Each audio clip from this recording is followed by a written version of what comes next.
네, 오늘은 나라와 권세와 영광이라고 하는 제목으로 말씀 나누겠습니다. 주님의 기도의 맨 마지막 부분, 나라와 권세와 영광, 이게 도대체 무슨 의미가 있는지 말씀을 나누겠습니다.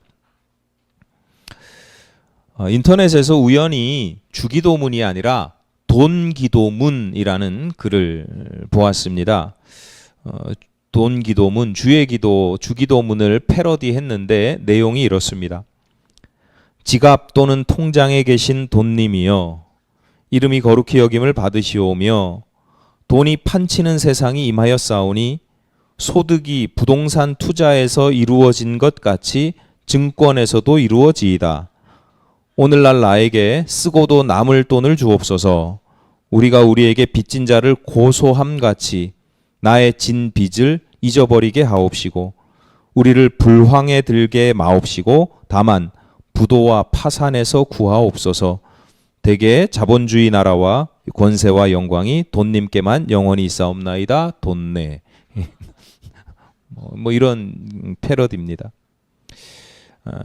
주의 기도가 이런 식으로 패러디되는 것 자체가 목사로서는 좀 씁쓸한 일이긴 하지만 훨씬 더 씁쓸한 것은 이런 돈 기도문의 내용처럼 우리가 살아가는 세상에 돈이 판을 치고 있다는 것, 돈이면 다 된다고 하는 가치관 또는 그런 사람들로 가득 차 있다는 것이 사실은 더 마음 아픈 일입니다.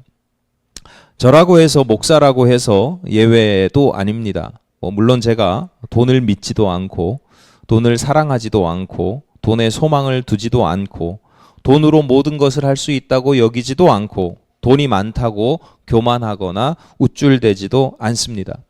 그런데 과연 내가 돈으로부터 나는 자유로운가? 그렇지 않아요. 가만히 나를 살펴보면 돈이 없어서 죄를 못 짓는 것이고 돈이 없어서 교만하지 못한 것이지 돈으로부터 과연 자유로운가? 그렇지 않다고 실감할 때가 정말 많습니다. 예를 들어서 돈을 내야 되는 자리가 있잖아요. 돈을 내야 되는 자리라기보다도 내면 좋은 자리, 그런 자리 부담되면 피하기도 하고 누군가에게 밥을 사주면 참 좋은 자리인데 밥 사주는 게 부담스러워서 피하거나 또는 밥을 사주면서도 부담스러워하거나 머리로 계산을 이거 얼마까지 내가 할 수 있지? 계산을 한다거나 그런 제 자신의 모습을 보면 좀 씁쓸하죠. 돈 몇 푼에, 큰 돈도 아니고 돈 몇 푼에 기분이 좋아졌다가 또 몇 푼에 기분이 우울해지는 걸 제 자신이 자각할 때가 있습니다. 많습니다. 그럴 때마다 내가 과연 돈의 노예인가? 또 그런 건 아니거든요. 돈의 노예는 아닌데 돈을 섬기는 사람도 아닌데 나는 목사인데 돈을 우상처럼 섬기거나 구속되지 말아야 된다는 건 너무 잘 알고 있고 기도하고 있는데 그런데도 얽매여 있는 나 자신을 볼 때가 있습니다. 대부분의 인생은 이런 식으로 일종의 경계선에 서 있습니다. 돈으로부터 자유롭지도 않은데 구속된 것도 아니고 바꿔 말하면 돈으로부터 자유로운데 또 구속되어 있고 이런 때로는 자유로웠다가 때로는 구속되죠. 돈의 힘에 짓눌리기 때문이기도 하지만 때로는 내가 스스로 선택하기도 합니다. 그래서 어떤 면에서 보면 내가 서 있는 그 인생의 경계선이 마치 전투가 이루어지는 치열한 전선, 싸움이 이루어지는 곳이 이렇게 쭉 이으면 그게 전선이잖아요. 그 전선처럼 느껴질 때가 있습니다. 지금 러시아와 우크라이나가 전쟁을 하고 있는데 대반격, 대공세 이런 걸 해서 한다고 하는데 일종의 지금 대치 상태 또는 교착 상태라고 볼 수도 있잖아요. 한국 전쟁 당시에도 확 밀려났다가 다시 쭉 올라갔다가 또 다시 밀려서 38선 지금의 휴전선 근처에서 한동안 대치 상태, 교착 상태가 있었죠. 크게 보면 대치 상태, 교착 상태니까 전쟁이 안 이루어지는 것 같지만 그 안에서 보면 크고 작은 전투들이 시시각각으로 이루어지고 있고 언제 적들이 쳐들어오나 막 그 경계하고 긴장하고 이런 상황들이 계속 이루어지고 있잖아요. 우리 인생이 마치 경계선, 그런 치열한 전선에서 막 그렇게 치고받고 하는 그런 상황이라는 거죠. 특히 신앙인들은 늘 영적 전쟁의 전선에서 싸우는 전사들과 같습니다. 돈만 그런 게 아니고 때로는 죄가 있고 때로는 악이 있고 또는 그 죄나 악으로부터 파생되는 욕망도 있고 부정적인 정서들, 부덕한 모습들, 이런 것들이 있거든요. 그 작은 싸움을 늘 하고 있는 거예요. 그래서 작은 싸움에서 좀 밀릴 때도 있고 밀고 나갈 때도 있고 질 때도 있고 심지어 투항, 나 못하겠어, 항복할 때도 있죠. 그럼에도 불구하고 성도들, 내가 성도라는 정체성을 가진 사람들은 내가 밀려나더라도 심지어 투항하고 지는 상황에서라도 다시 한번 내가 하나님 나라에 속한 군사로서, 백성으로서 그 자리를 지키려고 하고 끝나지 않는 싸움, 도대체가 끝나지 않는 이 싸움을 계속 하려고 하는 사람들, 이게 성도들의 정체성이고 우리 성도들이 가진 모든 성도들의 실존입니다. 내가 예수님을 믿기 시작했다고 또는 예배 때 뭐 말씀에 큰 은혜 받았다고 내가 구원을 얻었다고 해서 어느 날 갑자기 내가 막 자유로워지고 모든 죄와 악으로부터 자유로워지고 해방되지 않아요. 끊임없이 공격을 받습니다. 오염에 노출됩니다. 수십 년을 신앙생활하고 권사, 장로, 목사가 되어도 마찬가지입니다. 각자 싸우는 지점은 다를 수 있어요. 전선의 위치가 달라요. 살아가면서 전선의 위치가 달라질 수도 있어요. 예를 들어서 어릴 때는 돈 10,000원, 돈 10만 원에 막 갈등하고 막 이러던 때가 있어요.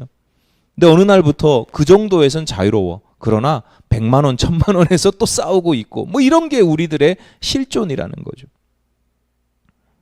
싸움이 여전하기 때문에 그 싸움도 여전하고 그 싸움으로 인한 고통, 어려움, 아픔 이런 것들도 여전합니다. 그래서 성도들 중에 지치는 경우들이 있어요. 내가 언제까지 이렇게 싸워야 되는지. 그리고 아까 말씀드렸듯이 10만 원에서 100만 원, 100만 원에서 1,000만 원 이렇게 성장하면 나은데 어느 날 보면 10년 전이나 20년 전이나 똑같은 거 가지고 똑같이 씨름하고 똑같이 힘들어하는 경우도 있고요. 더 심각한 경우도 있죠. 예전보다 더 못해지는 내 모습을 볼 때도 있습니다. 그러니까 성도들이 내가 이거 신앙생활 이거 제대로 하고 있나? 뭐 이렇게 힘들어하는 경우들이 생기는데 여러분 이게 넓게 보면 이상한 일이 아니에요. 너무 당연하고 너무 자연스러운 것이고요.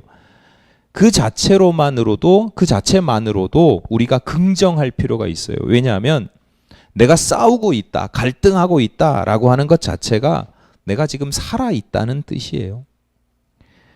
영적 전쟁을 내가 하고 있다라고 하는 것은 여전히 내가 아직도 하나님 나라의 백성이며 전사라는 뜻이에요. 좁은 길을 내가 가고 있다 이런 뜻이 되기도 해요. 얼마나 좁으냐의 문제를 떠나서 내가 좁은 길을 가고 있고 싸우고 있다는 거예요. 그러니까 내가 지금 막 계속 싸우고 있어. 내가 이 싸움에서 또 졌어. 아니면 내가 이 싸움에서 이겼어. 승리하느냐 패배하느냐 문제보다 훨씬 중요한 것이 있는데 성도는 늘 가져야 되는 것 중에 하나가 뭐냐면 인식과 지향이에요. 지금의 나를 어떻게 인식하느냐, 그리고 내가 지금 무엇을 추구하고 지향하느냐. 그러니까 성도는 늘 두 가지의 생각을 가지고 있어야 되는데 나는 여전히 내가 막 싸움에서 지고 뭐 어떻게 하더라도 계속 내가 싸워가고 있다라고 하는 것은 내가 여전히 하나님 나라에 속한 백성이라고 하는 인식을 갖고 있다는 거죠. 그렇지 않으면 싸울 이유가 없잖아요. 계속 패배하든 이기든 내가 계속해서 전선에 있다 싸우고 있다는 건 내가 하나님 나라의 백성이고 전사라고 하는 인식이 있는 거예요. 그 인식과 더불어서 나는 하나님 나라 백성으로 계속 살아갈 거야. 나는 하나님 나라의 백성이야. 하나님 나라의 전사가 될 거야 라고 하는 지향. 그런 인식과 지향이 없다라고 하면 나는 하나님 나라 백성이 아니라는 뜻이에요. 교회를 다녀도 신앙생활을 수십 년을 해도 구원받은 자가 아닌 거예요. 내가 구원받은 자라는 특징은 이 인식과 지향이 있다는 거예요. 하나님 나라 백성이라는 전사라는 인식, 그리고 나는 하나님 나라 백성이 될 거야, 전사가 될 거야. 여러분 한번 생각해 보세요. 여러분은 어떤 나라에 속한 사람인가? 나는 내가 지향하는 어떤 나라, 이 땅에서의 나라도 마찬가지예요. 내가 이 땅에서 지향하는 나라, 이 땅에서 우리나라가 이렇게 됐으면 좋겠어, 내 삶의 자리가 이렇게 되었으면 좋겠어 라고 하는 것이 과연 하나님께서 원하시는 하나님의 나라인가? 내가 인식하고 있는 것, 내가 지향하고 있는 것, 그것이 곧 나의 신앙이에요. 오늘 마태복음이 전하고 있는, 기록되어 있는, 마태복음에 기록되어 있는 주님께서 가르쳐 주신 기도의 마지막 구절은 괄호 안에 있습니다. 성경은 많은 성도들의 생각과 달리 원본이 남아있지 않습니다. 성경에 원본이 없습니다.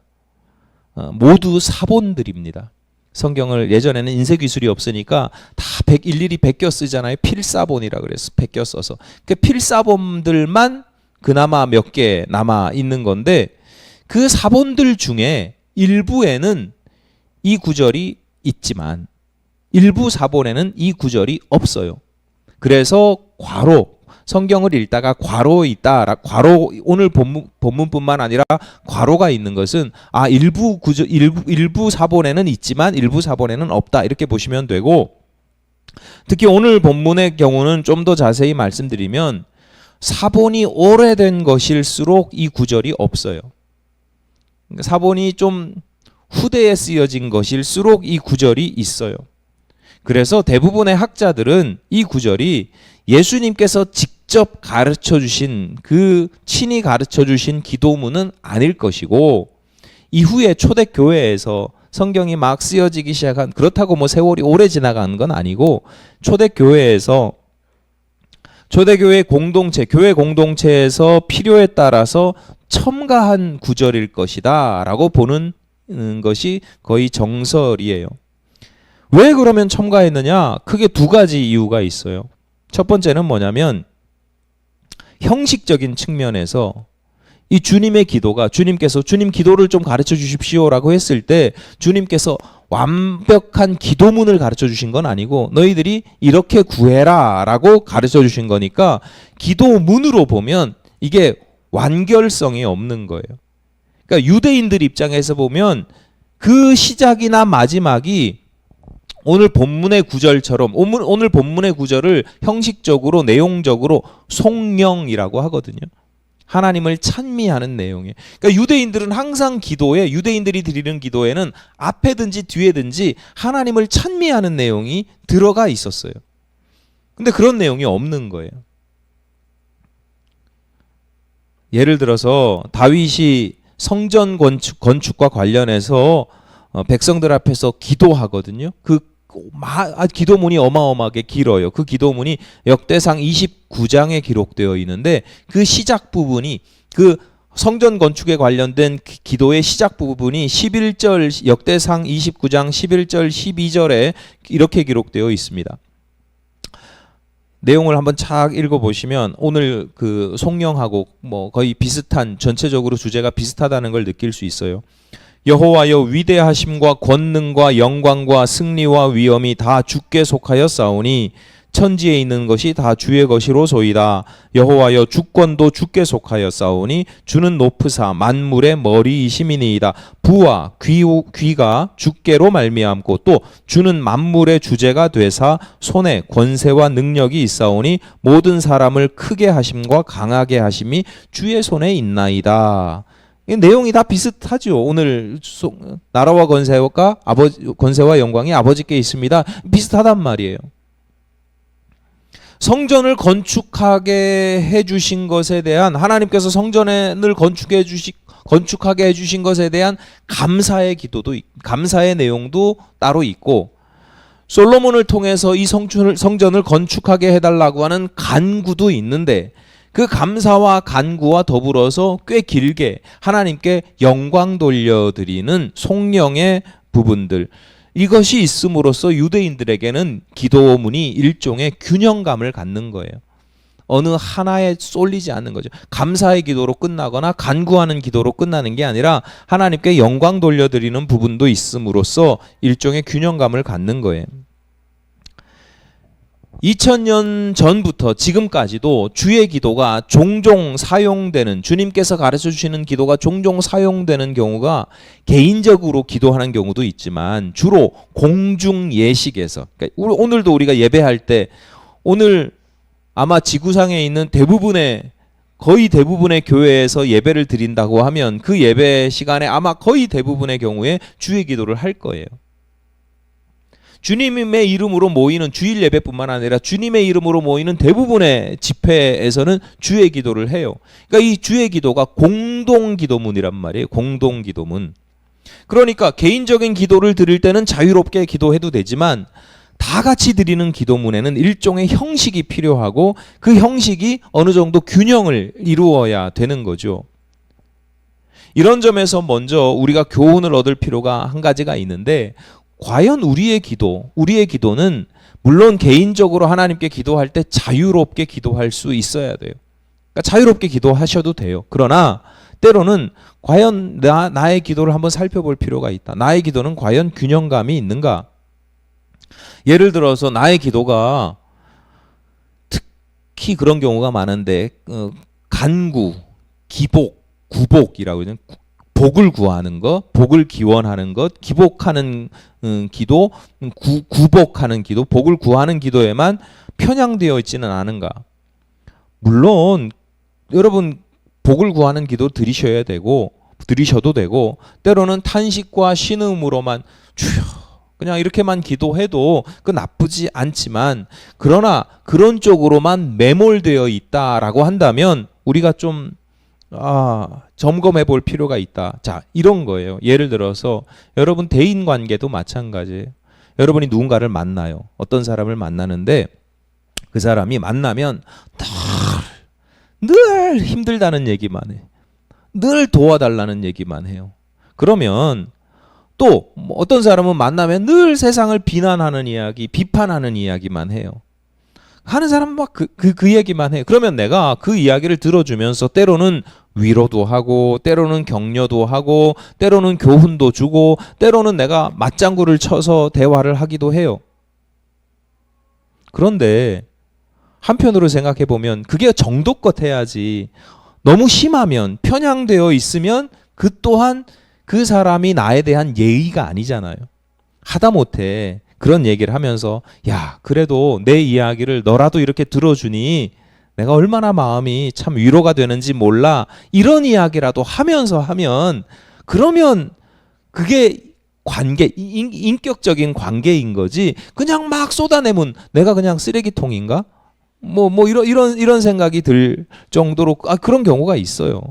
여러분 주변에서도 아마 있을 것이고 여러분 자신도 한번 생각해 볼 필요가 있어요. 대인 관계라는 게 관계가 인격적인 관계가 돼야 되는데 그냥 내가 필요해서 저 사람을 이용하는 그런 관계가 되면 안 되잖아요. 그러니까 제가 기도에 대해서도 말씀을 드리는 것도 균형감이 있어야 됩니다. 균형감이 있는 게 좋습니다. 라고 하는 게 그런 거예요.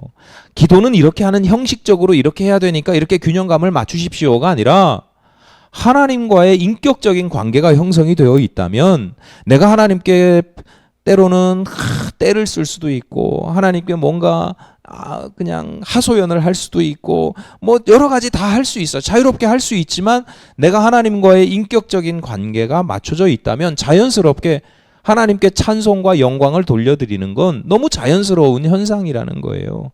그런 점에서 우리가 균형감을 가질 필요가 있다. 나의 기도는 과연 얼마나 균형감이 갖춰져 있지 않는가, 갖춰져 있는가를 보면 내가 하나님을 그냥 대상으로서 대상화시켜서 이용하고 있는 신앙생활을 하고 있는지, 하나님과의 인격적인 관계가 형성되어 있는지를 판단하고 점검할 수 있으니 여러분의 기도는 그런 점에서 균형감을 가질 필요가 있다. 균형감을 갖는 게 나쁜 게 아니다. 그런 점에서 먼저 하나 말씀드리고요. 초대교회에서 기도문, 공동 기도문으로서의 균형감을 가져야 되니까 이제 그런 내용들 성령에 해당되는 부분이 들어갔다. 또 한 가지 이유는 이게 필요가 있고 내용 때문인데요. 아니 주의 기도에 주님께서 가르치신 기도를 공동 기도문으로 쓴다고 해서 내 맘대로 아무 구절이나 막 집어넣지는 않을 거 아니에요. 나라와 권세와 영광은 이미 주의 기도에서 주님께서 가르쳐 주신 기도에서 앞에서 예수님께서 이미 다루고 있는 주제들입니다. 하나님의 나라가 이 땅에 이루어지기를 기도했잖아요. 거기에 이미 나라가 있어요. 하나님의 나라에 대해서는 하나님의 나라가 이 땅에서 이루어지다 기도했단 말이에요. 예를 들어서 여기서 나라라고 하는 것은 국가나 공동체 어떤 조직이라고 하는 뜻보다는 하나님의 나라가 임한다라고 할 때는 여기서 나라는 다스림이라는 뜻이에요. 다스림, 통치 또는 통치 질서라고 보시면 돼요. 이게 무슨 얘기냐? 예를 들어서 그 현 정부에서 계속 강조하고 있는 것 중에 하나가 법치, 뭐 헌법 정신, 뭐 이런 거잖아요. 그런 걸 강조하잖아요. 관심이 없으신가? 못 들으셨어요? 맨날 뭐 법치 이런 법으로. 근데 사실은 법치라는 뜻을 원래 뜻을 상당히 왜곡해서 사용하고 있고 일반 대중들도 그렇게 왜곡된 뜻으로 이해를 하고 있기 때문에 뭐 크게 이슈가 되진 않습니다만 아무튼 현 정부에서 맨날 이야기하는 게 자유민주주의, 뭐 법치, 헌법 이런 거잖아요. 그게 뭐냐면 통치 질서예요. 이 세상을 우리는 이렇게 통치하는 통치 질서의 핵심은 이거다라고 이야기를 하는 거예요. 하나님의 나라라고 할 때 그 나라도 그런 통치 질서를 이야기하는 거지, 하나님의 나라의 통치 질서를 이야기하는 거지, 하나님의 나라라고 하는 천국, 저 하늘 위에 있는 천국이라는 그 조직을 이야기하는 게 아니라고요. 공동체를 이야기하는 게 아니라고요. 아무튼 우리 지금 살아가는 이 사회에도 통치 질서가 있어요. 그게 헌법이나 법률로 나타나는 거죠. 그러니까 지난 부활주일에 대통령이 교회에 방문해서 이렇게 이야기를 했다고 그래요. 부활주일에 교회에서 강단에서 자유민주주의라는 헌법 정신, 우리 사회의 제도와 질서가 다 성경 말씀에 담겨 있고 거기에서 나온다. 이렇게 얘기를 했고, 헌법 정신을 잘 지키는 것이 하나님의 가르침을 실천하는 길이다. 이런 식으로 이야기를 했어요. 참모가 써준 걸 텐데 제가 깜짝 놀랐습니다.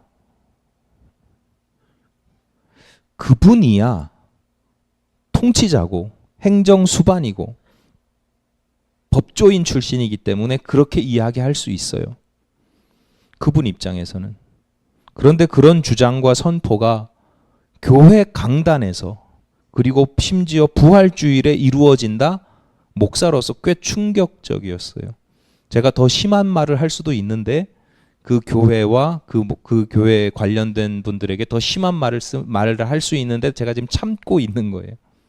굉장히 충격적이었어요. 그 말을 하도록 강단을 비워줬다는 거. 왜냐? 여러분, 예수께서 복음서를 보면 예수께서 갈등하고 싸우신 사람들, 그리고 결국은 예수를 십자가에 달려 죽게 한 사람들이 율법주의자들이에요. 그 율법주의자들을 요즘 말로 바꾸면 법치주의자들이에요. 왜냐? 율법주의와 율법주의자들이 다 하나님 이야기해요. 하나님 나라 이야기해요. 하나님의 법을 이야기해요. 그러나 율법주의와 하나님의 다스림, 아까 하나님 나라의 통치, 예수께서 가르쳐주신 하나님 나라의 통치 질서에는 큰 간극이 있었어요. 간극이라고 표현하는 건 이게 정반대편은 아니거든요. 정반대편은 아닌데 비슷한데도 차이가 컸단 말이에요. 성도들은, 예수 믿는 사람들은 그런 율법주의가 아니라 예수께서 가르쳐 주신 하나님 나라의 통치 질서를 따라서 살겠다고, 그 통치 질서를 우리가 추구한다고 믿고 고백하는 사람들이 예수 믿는 사람들이에요. 이 땅의 질서와 법률이나 헌법 정신 다 좋죠. 이 세상에서 살아갈 그럴 수밖에 없어요. 어쩔 수 없이 따라가야 돼요. 그것이 가지는 나름의 의미가 있어요. 그러나 그걸 추구하는 게 아니고 하나님 나라의 다스림을 최고의 가치, 최우선적인 가치로 보는 거예요. 오늘 본문에서 그 나라와 권세와 영광이 하나님께 있다. 그 나라가 하나님께 있다라고 하는 고백에는 그런 뜻이 있는 거예요. 나는 그런 나라를 살고 싶습니다. 그런 통치 질서를 추구합니다. 하나님 나라의 통치 질서. 이 땅의 헌법이 아니라, 이 땅의 법률이 아니라, 그것이 아무리 좋아도 하나님 나라의 통치 질서와는 간극이 있단 말이에요. 권세와 영광도 마찬가지입니다. 이미 이름이 거룩히 여김을 받으시오며 라고 기도합니다. 이름이 거룩히 여김을 받으시오며 여기에 하나님의 영광이 들어가 있어요. 뜻이 하늘에서 이루어진 것 같이 땅에서도 이루어지이다라는 간구와 그리고 그 이후에 이어지는 모든 간구에서 하나님의 권세가 전제가 됩니다. 권세라고 하는 게 다른 말로 힘, 능력입니다. 하늘에서 하늘의 뜻이 땅에서도 이루어지려면 그러면 하나님의 능력이 있어야 되고 그 능력이 발휘되어야 되는 거잖아요. 그러니까 하나님의 권세도 이미 앞서 말씀하신 거예요. 그러니까 나라와 권세와 영광이 아버지께 영원히 있습니다 라고 하는 것은 단순하게 보면 동어 반복이에요. 앞에서 예수님께서 이미 이렇게 구해라 라고 한 것을 정리해서 다시 한번 강조하고 있는 거예요. 왜 반복하고 강조를 합니까? 기독교인들에게 그만큼 중요한 가치라는 거예요. 이런 내용의 송령으로 기도를 왜 마무리할 때 이렇게 기도로 송령으로 기도를 마무리하는가? 그럴 필요가 있었기 때문이에요. 교회 성도들, 초대교회 성도들의 삶의 자리에서 이렇게 반복하고 강조해서 송령으로 기도해야 될 필요가 있었기 때문이고 그게 2000년 동안 계속 그렇게 기도가 되어 왔다고 하는 건 우리에게도 여전히 그렇게 기도할 필요가 있기 때문이에요. 서두에서 성도들은 영적 전쟁을 수행하는 전사들에 비유할 수 있다라고 말씀을 드렸습니다. 우리의 삶의 자리, 실존의 삶의 자리는 하나님 나라 백성이 되었다고 해서 하나님 나라 수도 서울에 있지 않습니다. 하나님 나라의 궁궐에 있지 않습니다. 하나님 나라의 가장 안전한 곳에 있지 않아요. 실존적인 내 삶의 자리는 종종 하나님 나라 변방에 있습니다. 하나님 나라에 속해 있긴 한데 국경선에 있어요. 하나님 나라 백성이긴 한데 그래서 끊임없이 적들의 공격을 받아요. 자칫 잘못하면 함락을 당하기도 하고 또 어떤 때는 스스로 난 못 살겠어요. 그리고 항복하기도 해요. 이런 상황에서 나는 여전히 하나님 나라에 속한 백성입니다. 그 나라를 위해서 싸우는 전사입니다. 라고 하는 인식과 지향이 그래서 중요한 겁니다. 오늘 본문의 기도, 나라와 권세와 영광이 아버지께 영원히 있사옵나이다 라고 하는 구절이 바로 그러한 인식과 지향을 보여줍니다. 나는 여전히 하나님 나라에 속한 백성이며 하나님의 주권과 능력을 바라고 하나님의 영광을 위해서 살아간다. 그러니까 좀 과격하게 비유하자면 일종의 충성맹세인 거예요. 왜? 내가 변방에서 살고 있으니까 언제라도 내가 변절할 수 있잖아요. 내가 변절할 수 있다는 걸 알아요. 실제로 고대 사회에서 성경이 쓰여지는 이 고대 사회에서는요. 변방에 사는 백성들이 자신의 선택에 따라서 그 나라 백성이 될 수 있는 거예요. 국경선이 없어요. 고대 사회에는 국경선이 없어요. 내가 어느 나라 A라고 하는 나라가 있고 옆에 B라고 하는 나라가 있어. 그럼 내가 그 가운데 내가 살아가고 있으면 내가 A 나라 백성인지 B 나라 백성인지는 어떻게 결정이 될까요? 내가 세금 내는 곳에 속하여요. 내가 세금 내는 곳. 내가 A라고 하는 곳에 세금을 내면 그러면 A 백성이고 B라는 곳에 세금 내면 B 백성이에요. 물론 B 백성으로 세금을 내는데 A라고 하는 나라에서 쳐들어와서 나를 넌 B 백성이니까 칠 수도 있죠. 그러나 결국 세금 내는 곳의 백성이에요. 여러분 오늘이라고 다르지 않아요? 예를 들어서 지금 러시아, 우크라이나 뭐 싸우고 있는데 그 전에 러시아가 우크라이나에 속해 있던 크림반도 지역을 합병을 했잖아요.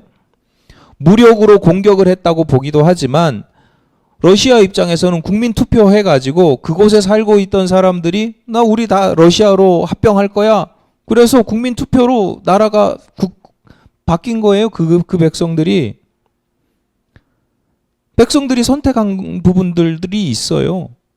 대한제국이 일본에 병탄된 것도 비슷하지요. 일본의 교묘한 술수와 모략과 이렇게 막 몰아가는 게 있었지만 형식적으로는 이게 합방이었잖아요. 서명했단 말이에요. 도장 찍었단 말이에요. 굳이 전쟁하지 않고도 우리 이제 일본에 속할래? 그렇게 결정한 거예요.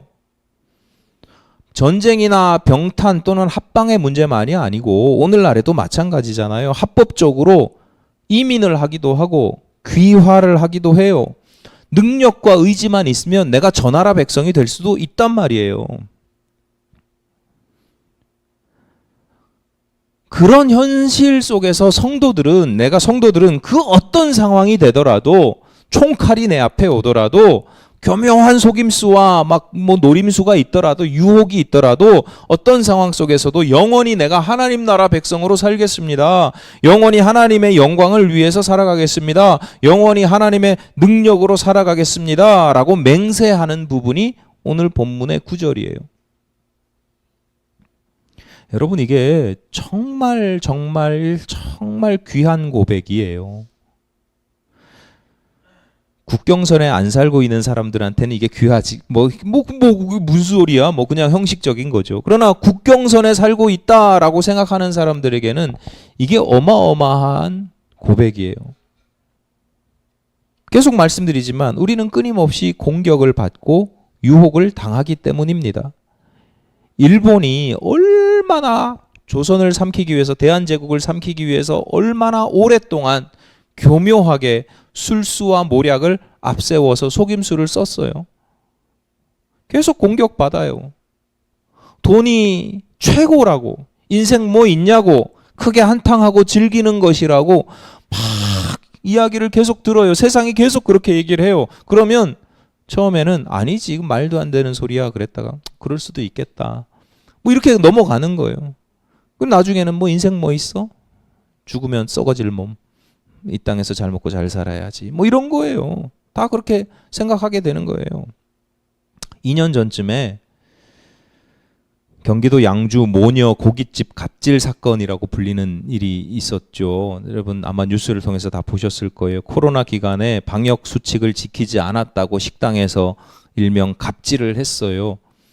자기 옆에 무슨 노인분들이 앉으셔서 식사를 하셨는데 그거 그럼 되냐 이러면서 환불해달라 그래서 안 되니까 안 해주니까 여기 방역 수칙을 어겼다고 막 거짓으로 갑질을 하고 막 협박하고 모욕을 하고 이런 것들이 결국 고발이 돼서 경찰 조사가 되고 CCTV 다 까보니까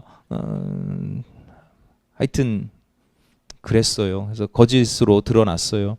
1심, 2심 다 벌금 500만 원을 선고받았어요. 그런데 제가 이 말씀을 왜 드리냐면 최근에 이분들이 대법원에 또 상고를 했대요. 아시겠지만 그 모녀 중에 어머니는 목사랍니다. 처음에 제가 세상에 워낙 이상한 목사들이 요즘에 워낙 매스컴을 많이 타니까 그러려니 했거든요. 그런데 최근에 대법원에 상고했다는 누가 보더라도 명확한데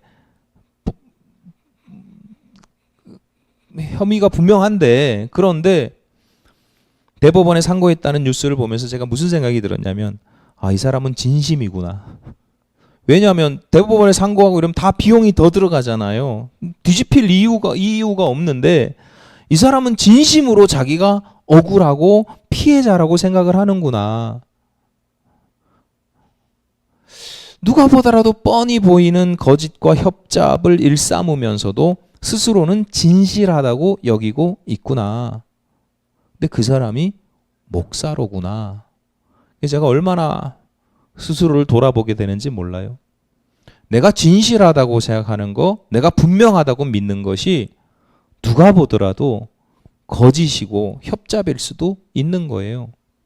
그러니까 우리가 이렇게 오묘하고 교묘하게 남들만 속이는 것이 아니라 스스로도 속이는 세상을 우리가 지금 살아가고 있는 거거든요. 거짓과 불의라고 하는 게 그런 거예요. 나 자신도 스스로도 제대로 인식하지 못하게 만들어요. 치매 환자가 스스로 치매 환자인 거 모르는 것처럼 거짓과 불의를 일삼는 사람들이 나는 거짓말장이야, 나는 불의를 하고 있어, 이렇게 생각하는 사람들도 있지만 많지 않아요. 다 온통 교묘하고 교활한 속임수 가운데 막 섞여 있는 거예요. 우리가 살아가는 세상이 바로 이런 세상이거든요. 그런 세상에서 성도들이 뭐라고 고백하느냐? 나라와 권세와 영광이 오직 영원히 아버지께만 있습니다. 나는 이런 세상을 살아가지만 오직 하나님만 붙들고 살아가겠습니다. 하나님 나라의 통치만 따르겠습니다. 이런 세상에 속아서 죄악의 나라 살지 아니하고 돈이나 사람의 능력이나 이런 거에 사로잡히지 않고 사람들이 말하는 통치 질서, 규칙, 법칙 이런 거에 사로잡히지 않고 나 자신의 세속적인 영광 추구하지 않고 오직 하나님 나라와 권세와 영광을 위해서 살아가겠습니다. 이런 기도가 필요하고 자주 드려야 될 정도로 우리가 굉장히 험악하고 혼돈한 세상을 살아가고 있다 이 말이에요. 그래서 주의 기도 마지막 부분이 우리에게 꼭 필요한 기도의 내용 중에 하나라고 하는 겁니다. 여러분 다시 한번 말씀드리겠습니다. 여러분의 육신이 아니라 여러분의 영혼, 여러분의 마음, 여러분의 생각은 과연 어떤 나라를 살아가고 있습니까? 누구의 영광을 위해서 또 어떤 능력으로 살아가고 있습니까? 오직 하나님께만, 그리고 영원히 그 나라와 권세와 영광이 있음을 고백하고 추구하고 살아가시기를 바랍니다. 그 인식과 지향이 여러분으로 하여금 영원히 하나님 나라의 백성이 되게 하는 것입니다. 하나님 나라의 백성임을 처음에 서로 축복하면서 인사했죠. 여러분의 분명한 고백이 되시기를 바라고 분명한 지향이 되시기를 간절히 바랍니다.